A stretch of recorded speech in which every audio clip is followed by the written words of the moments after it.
جو اپنے ذاتی مسئلے ہیں، جو اپنے سیاسی ایشوز ہیں، ان کو سائڈ پہ رکھ کے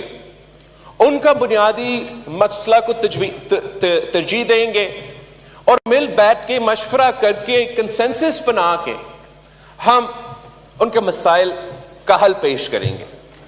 جناب اسپیکر، وزیر اعظم شہباز شریف صاحب نے جو پچھلی دفعہ وزیر اعظم بنا جب قائد اختلاف تھا، اور اس دفعہ بھی جب وزیر اعظم بنا تو جناب وزیر اعظم صاحب نے چارٹر آف اکانومی کی بات کی۔ اینڈ مسٹر اسپیکر، یہ پاکستان کا لانگ ٹرم مسئلہ کو اگر ہم نے ایڈریس کرنا ہے تو چارٹر آف اکانومی کے بغیر یہ ہو نہیں سکتا، ایک کنسنسس کے بغیر یہ ہو نہیں سکتا، اور وہ چارٹر کہیں سے ڈکٹیٹ نہیں ہو سکتا، وہ کوئی از خود فیصلہ نہیں ہو سکتا ہے۔ اگر ہم نے ایک نیشنل اکنامک چارٹر بنانا ہے تو پھر سب سے مشورہ ہونا پڑے گا۔ ہم جو دوست اس طرف بیٹھے ہیں، ہم سے بھی حکومت کو بات کرنا پڑے گا، اور جو دوست اس طرف بیٹھے ہیں ان سے بھی بات کرنا پڑے گا، اور اگر ہم مل کے اس ایک ایشو پہ ایک ایسا کنسنسس بنائیں کہ ہم نہ صرف اپنے عوام کو یہ پیغام بھیجیں، بزنس کمیونٹی کو یہ پیغام بھیجیں، مگر انٹرنیشنلی یہ پیغام بھیجیں۔ بلاول بھٹو زرداری صاحب۔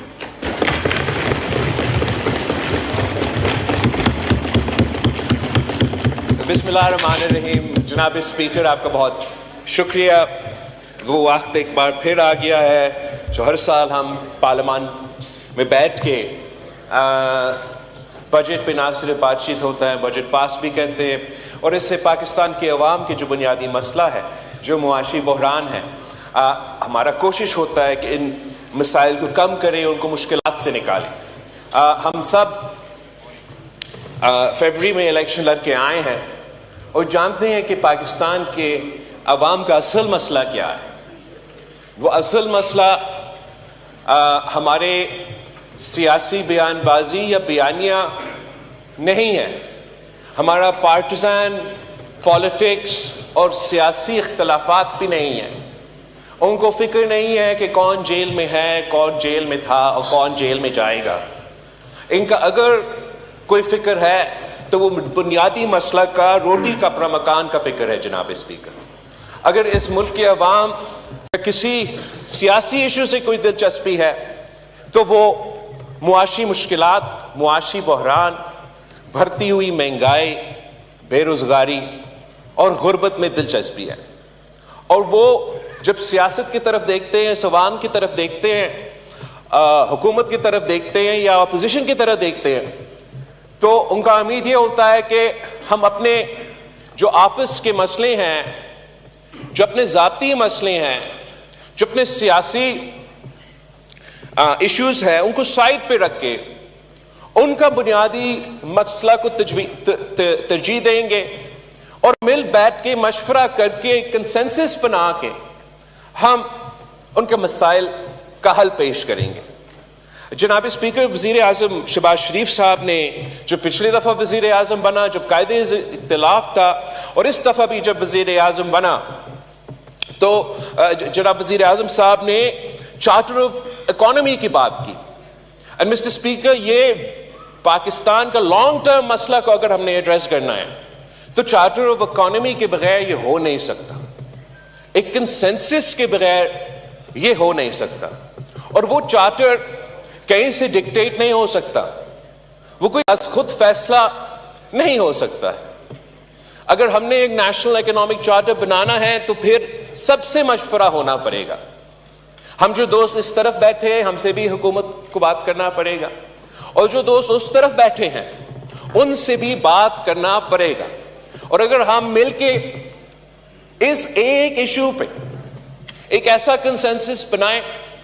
کہ ہم نہ صرف اپنے عوام کو یہ پیغام بھیجیں، بزنس کمیونٹی کو یہ پیغام بھیجیں،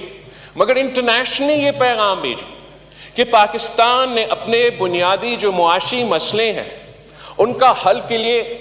1 سال پلان نہیں، 5 سال پلان نہیں، مگر 10-20 سال کا پلان اب طے کیا ہے، اور ہم میں سے جو بھی سیاسی جماعت کل حکومت میں ہوگا وہ اسی پلان پہ عمل درآمد کرے گا، تو پاکستان کی معیشت اور پاکستان کی ترقی کے لیے وہ پہلا قدم ہوگا۔ جناب اسپیکر، ہم نے جب اس حکومت کو ووٹ دینے کا، وزیر اعظم شہباز شریف صاحب کے ساتھ دینے کا فیصلہ کیا، تو آپ کو معلوم ہے کہ پاکستان پیپلز پارٹی اور مسلم لیگ نواز کے درمیان ایک اگریمنٹ طے ہو چکا تھا، اور اس اگریمنٹ کے تحت ہم نے جو آنے والے بجٹ تھا، جو آپ کا پی ایس ڈی پی چاروں صوبوں کے تھا، ہم سے مل بیٹھ کے آپ کو وہ بنانا چاہیے تھا، اور افسوس کے ساتھ ہم نے اس شرط پہ عمل بھی نہیں کیا۔ اور ہم سمجھتے ہیں، پاکستان پیپلز پارٹی کے میرے اپنے ممبران سمجھ رہے تھے کہ اگر ہم اس حصہ میں شامل ہوتے تو ہم مثبت طریقے سے آپ کا اس عمل پہ کنٹریبیوٹ کر سکتے، اور شاید اگر ہم مل بیٹھتے تو اس کے نتیجے میں کوئی بہتر ایک رزلٹ نکلتا، اور جو بھی سیاسی کنسنسس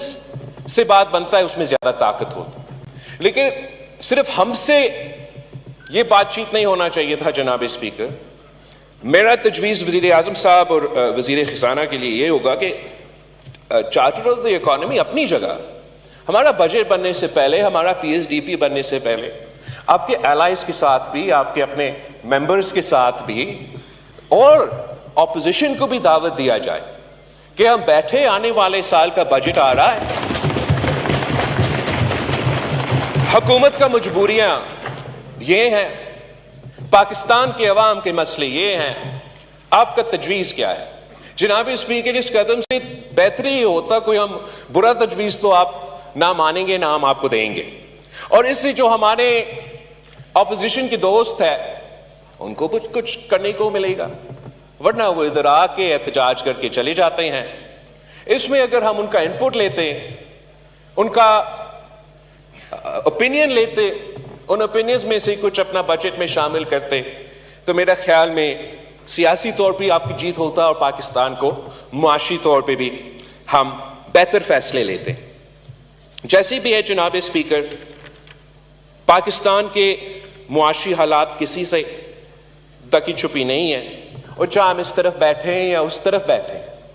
چاہے ہمارا سیاسی اختلاف ہو یا نہ ہو،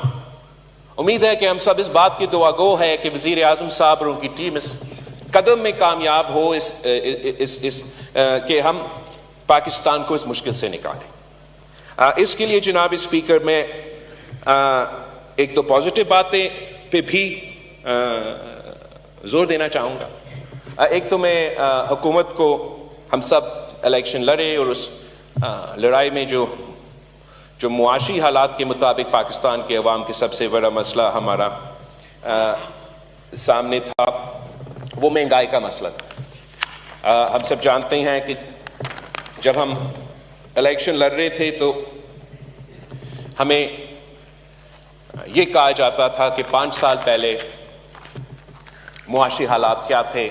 اور آج معاشی حالات کیا ہے۔ اس میں جو انفلیشن کے انڈیکیٹرز ہیں وہ تھوڑا سا میں آپ کو پڑھنا چاہوں گا۔ تو 5-6 سال پہلے جناب speaker 10 kilograms of wheat flour would cost less than 400 rupees, and today it costs more than rupees 1,400. Similarly, respectively, in the last 5 years, electricity prices have gone up, for up to 50 units have increased by 277%, petrol prices by 195%, اور اسی طریقے سے milk, edible oil, dal have increased by 113%, 21%, 353%. جو ایک joint house hold جس کا income 5-6 سال پہلے 35,000 روپیز کا تھا، تو وہ مل کے جو خاندان کے کھانے پینے کے اشیاء تھے وہ پورا کر سکتے تھے، اپنے بچے کے تعلیم کا بندوبست کر سکتے تھے، 2 کمرہ کا گھر میں بھی رہ سکتے تھے، اور اتنا سیونگز بھی ہوتے تھے کہ چاہے کوئی میڈیکل ایمرجنسی ہو یا کوئی ریکریشن کے لیے استعمال کرنا پڑے تو ان کے پاس وہ پیسہ ہوتا۔ آج اگر وہی پوری اخراجات اس خاندان کو پورا کرنا پڑتا ہے تو ان کا جوائنٹ انکم کو 35,000 روپیز سے آج 70,000 روپیز ہونا ہے. تو ہم سوچتے ہیں کہ ہم ہر سال جو بجٹ لے کر آتے ہیں اور جس کی صورت میں عوام محسوس کرتے ہیں کہ مہنگائی کا اضافہ ہوتا جا رہا ہے, کہ کیسے عام آدمی پاکستان کا اس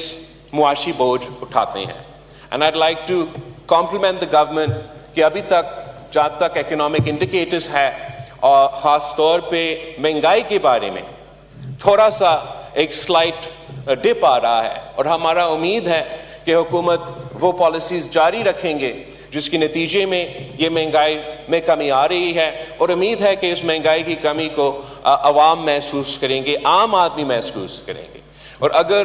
5 سال میں حکومت صرف اس ایک قدم میں کامیاب ہوتا ہے, میرے خیال میں نہ صرف سیاسی طور پہ ان کے لیے ایک بہت ہی بڑا